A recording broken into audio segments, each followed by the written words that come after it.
nào tơ thơm ngát nắng như chim ban đầu. Một con sóng du về trên đồng xanh mưa, thầu bằng hoa đưa lối sân theo xưa thăm hoa bốn mùa.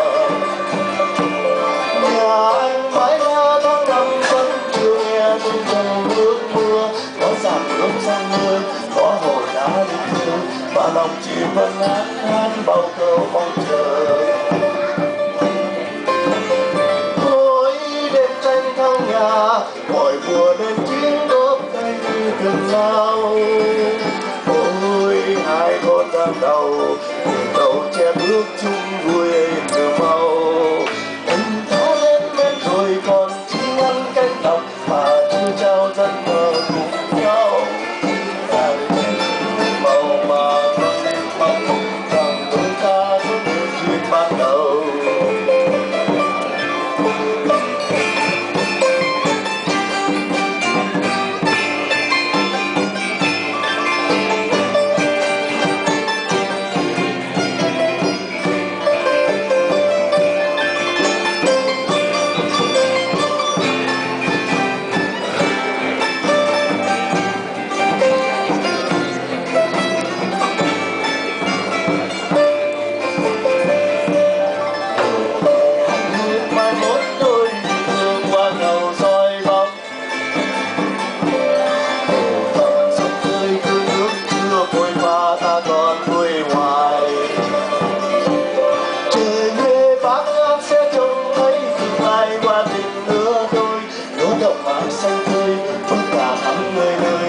Vành môi trai gái đó cũng câu ca yêu đời.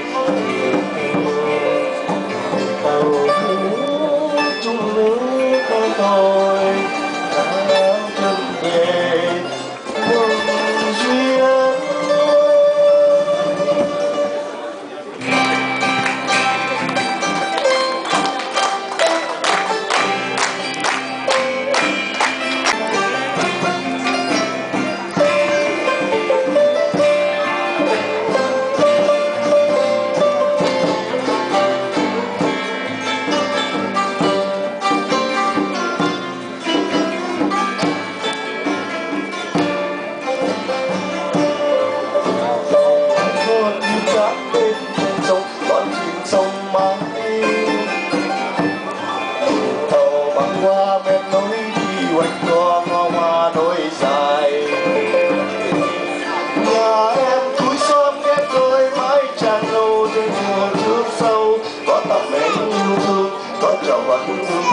Và đào tơ thơm ngát nắng như chim ban đầu. Một con sóng du về trên đồng xanh mưa, thầu bằng hoa đưa lối sân theo xưa thăm hoa bốn mùa. Nhà anh mái lá tháng năm vẫn chưa nghe tiếng dòng nước mưa, có dàn gấm sang mưa, có hồ đá linh thư và lòng chim vẫn ngát ngát bao câu mong chờ. Ôi đêm tranh thâu nhà, mọi mùa lên tiếng đốt tay như cần lao. Ôi hai con giang đầu che bước chung vui nở màu. Tình ta lên men rồi còn chỉ ngăn cánh đồng mà chưa trao giấc mơ cùng nhau.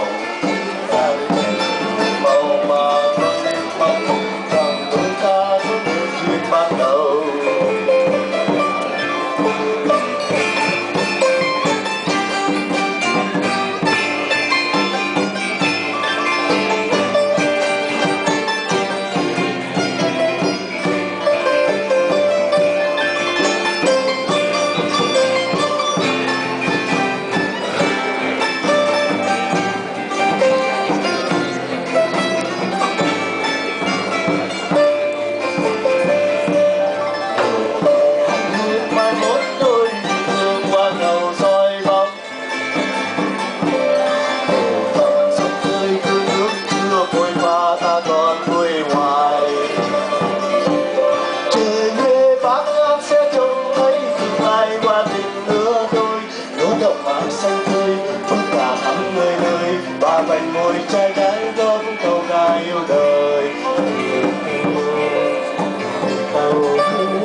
It isn't hard to do,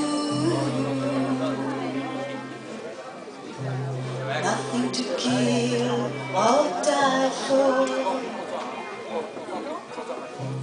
and no religion too.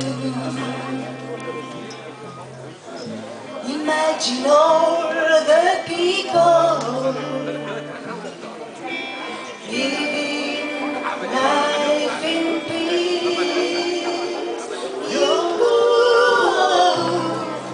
You may say I'm a dreamer, but I'm not the only one. I hope someday you'll join us, and the world will be one. Imagine no positions. I wonder if you can. No need for greed nor anger, a brotherhood of man. Imagine all the people sharing all the world. Ooh, you may say I'm a dreamer, but I'm not the only one. I hope someday you'll join us, and the world will be one. You may say I'm a dreamer, but I'm not the only one. I hope someday you'll join us, and the world will leave us one. And the world will leave us one.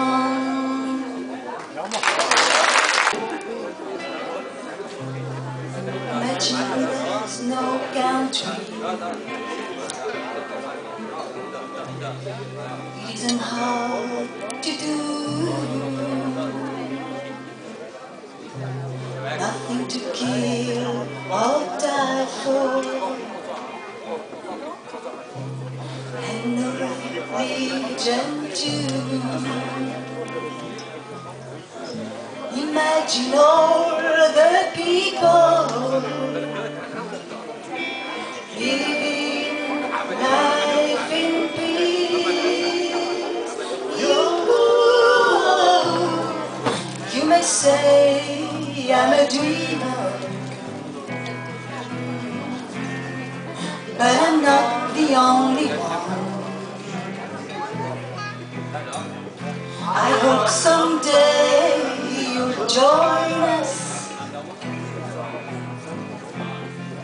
and the world will be one. Imagine no positions. I wonder if you can. No need for greed nor anger, a brotherhood of man. Imagine all the people sharing all the world. Ooh,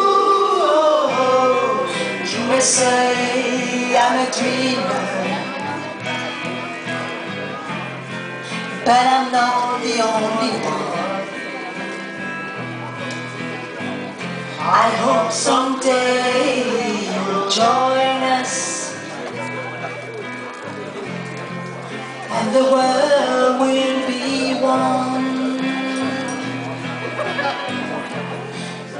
may say I'm a dreamer,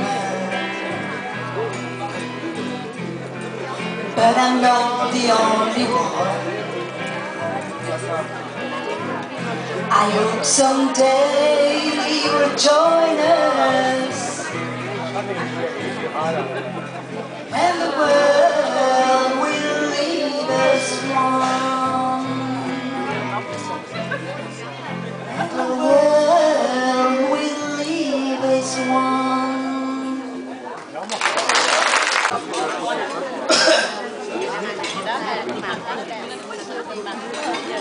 Alors on va attendre les quelques photos.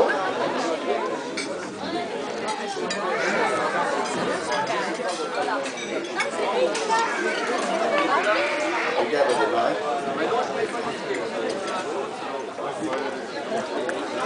Alors, normalement, je devais avoir un grand panneau du Vietnam, malheureusement, on l'a oublié, donc excusez, on va travailler avec ça.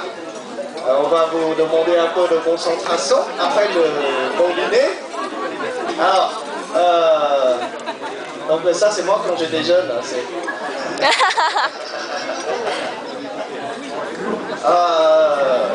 Aujourd'hui, on va vous parler un petit peu du pays, la culture, la géographie, un petit peu des gens, etc., etc. Donc le Vietnam, comment on peut vous présenter sur la carte? Voilà, imaginez le Vietnam. La carte que vous voyez, hop, au sud, ça fait à peu près 1100 km. D'accord? Côté droit, c'est la mer. Au sud, c'est le grand frère, la Chine. Donc la taille de la Chine, vous voyez, le plafond là, du bâtiment. Voilà. Et à gauche du Vietnam, c'est le Laos. Je ne sais pas si vous voyez un petit peu. Et puis un petit peu en bas, un petit bout un peu rond, là c'est le Cambodge. D'accord? Voilà. Alors, le Vietnam, c'est l'un des pays encore aujourd'hui en Asie, particulièrement le Vietnam, où on voit une grande différence des trois régions. Le nord, le centre et le sud. Et vraiment, les trois régions sont très différentes. Donc, au nord, on peut voir, c'est quoi les grandes différences au Vietnam? Alors déjà, on voit bien, là, toi, tu viens du nord, c'est ça? Toi, t'as dit ça? Alors, le Vietnam, au nord, la grande différence, c'est à la fois les reliefs, le paysage, la culture du Vietnam démarre depuis le nord. Hein, Hanoï, aujourd'hui, c'est la capitale politique. Et au centre, vous avez Hue, qui est la capitale culturelle. Et tous les ans, les années paires, donc cette année 2012, il y a le Festival Hue. C'est aussi un festival très francophone. Il y a une grande coopération entre la France et le Vietnam tous les 2 ans. Ce qu'on appelle le festival Hue, c'est au centre. Hein. Voilà.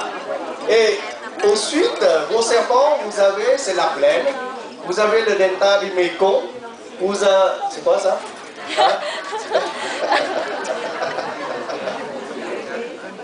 Donc au sud, vous avez le delta du Mekong. Vous avez le pays des rizières, le riz cultivé dans l'eau. Vous avez, c'est le pays des crustacés, du fruit de mer. Et puis, c'est aussi le pays des fruits. Alors, traditionnellement, voilà, le Vietnam, vous voyez, tu peux recaser un petit peu à gauche, s'il te plaît, le doigt.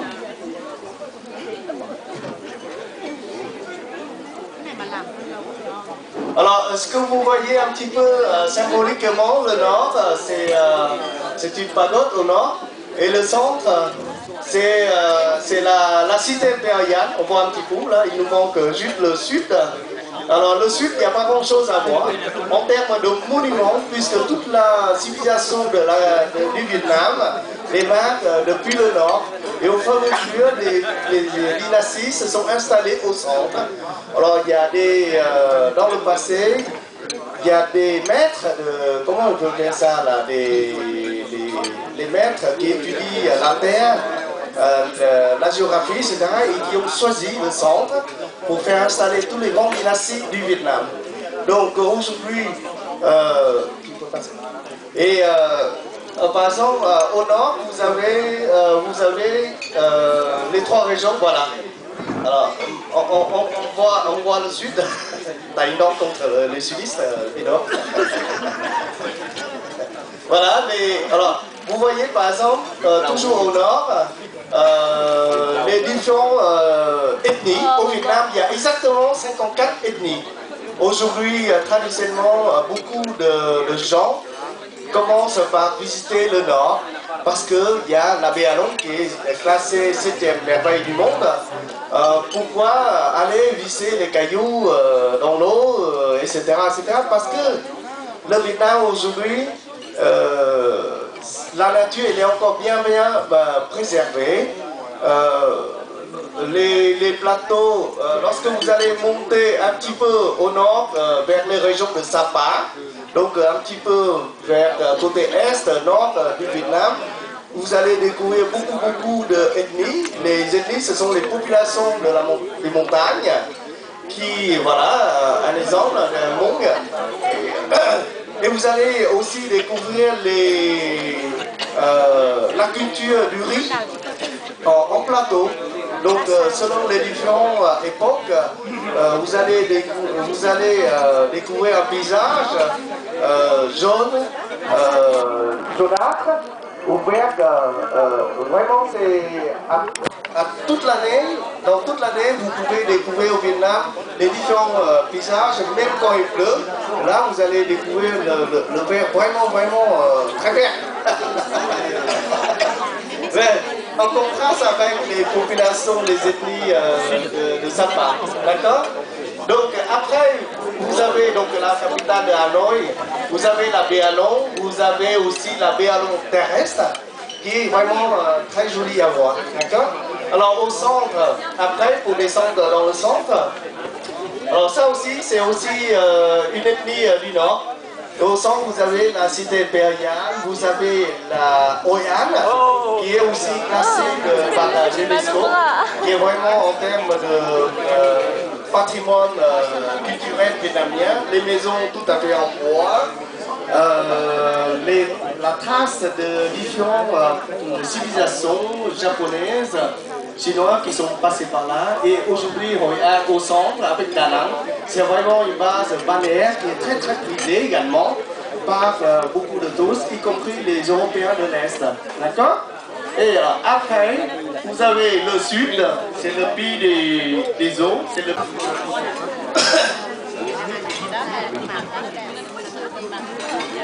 Alors, on va attendre les quelques photos.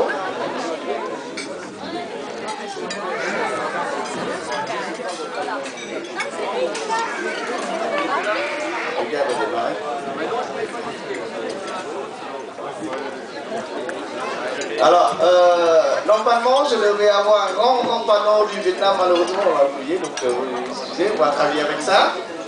On va vous demander un peu de concentration après le bon dîner. Alors, donc ça c'est moi quand j'étais jeune.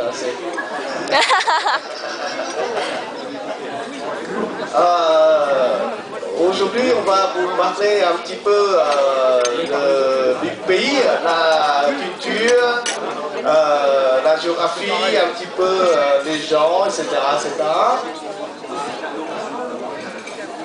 Donc, le Vietnam, comment on peut vous présenter sur la carte? Voilà, imaginez le Vietnam. La carte que vous voyez, hop, au sud, ça fait à peu près 1100 km. D'accord?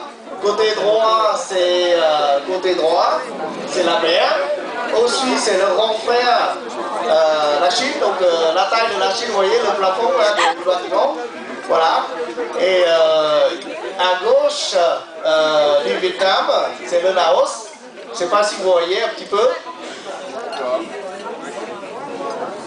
Et puis un petit peu en bas, un petit bout un peu rond, là c'est le Cambodge. D'accord? Voilà. Alors, le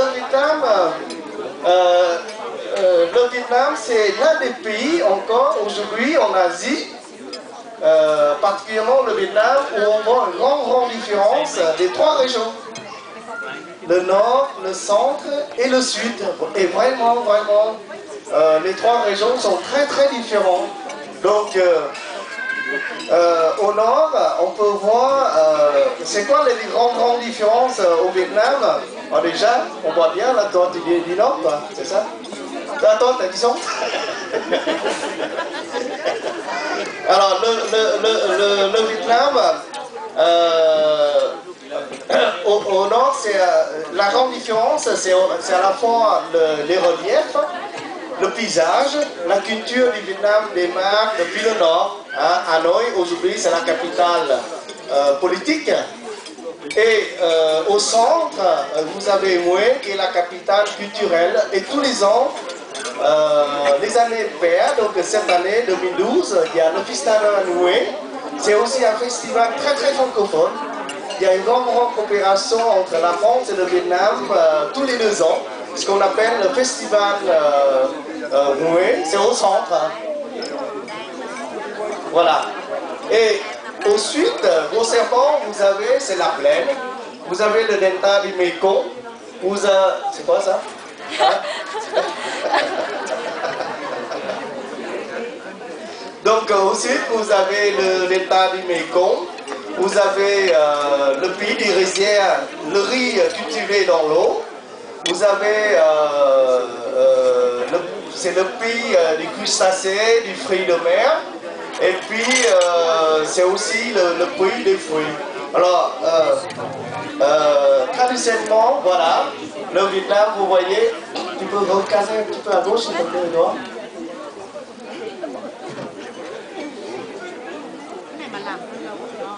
Alors, ce que vous voyez un petit peu symboliquement, le nord, c'est une pagode au nord, et le centre, c'est la cité impériale. On voit un petit coup, là, il nous manque juste le sud.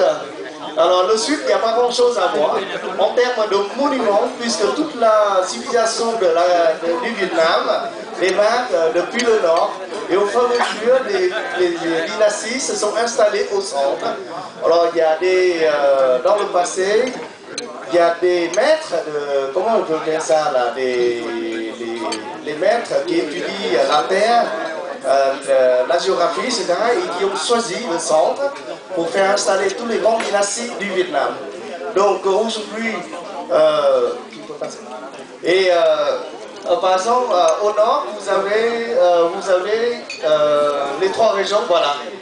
Alors, on voit le sud, t'as une norme contre les sudistes, du nord.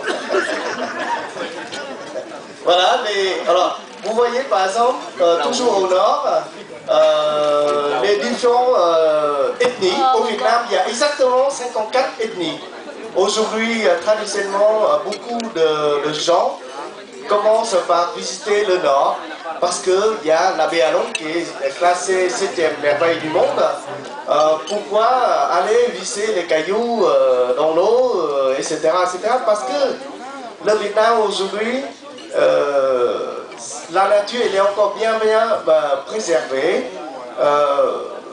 Les plateaux, lorsque vous allez monter un petit peu au nord, vers les régions de Sapa, donc un petit peu vers côté est, nord du Vietnam, vous allez découvrir beaucoup d'ethnies. Les ethnies, ce sont les populations des montagnes, qui, voilà, un exemple, un Hmong. Et vous allez aussi découvrir la culture du riz en plateau. Donc, selon les différentes époques, vous allez découvrir un paysage jaune, jaunâtre, ou vert. Vraiment, c'est toute l'année, dans toute l'année, vous pouvez découvrir au Vietnam les différents paysages, même quand il pleut. Là, vous allez découvrir le vert vraiment très vert. Ouais, en contraste avec les populations, les ethnies de Sapa. D'accord? Donc après, vous avez donc la capitale de Hanoï, vous avez la baie Alon, vous avez aussi la baie Alon terrestre, qui est vraiment très jolie à voir. D'accord? Alors au centre, après, pour descendre dans le centre, alors ça aussi, c'est aussi une ethnie du Nord. Au centre, vous avez la cité impériale, vous avez la Hoi An, qui est aussi classée par la UNESCO, qui est vraiment en termes de patrimoine culturel vietnamien, les maisons tout à fait en bois, la trace de différentes civilisations japonaises, chinois qui sont passés par là. Et aujourd'hui, Hoi An au centre, avec Da Nang, c'est vraiment une base balnéaire qui est très prisée également par beaucoup de touristes, y compris les Européens de l'Est. D'accord? Et après, vous avez le sud, c'est le pays des eaux, c'est le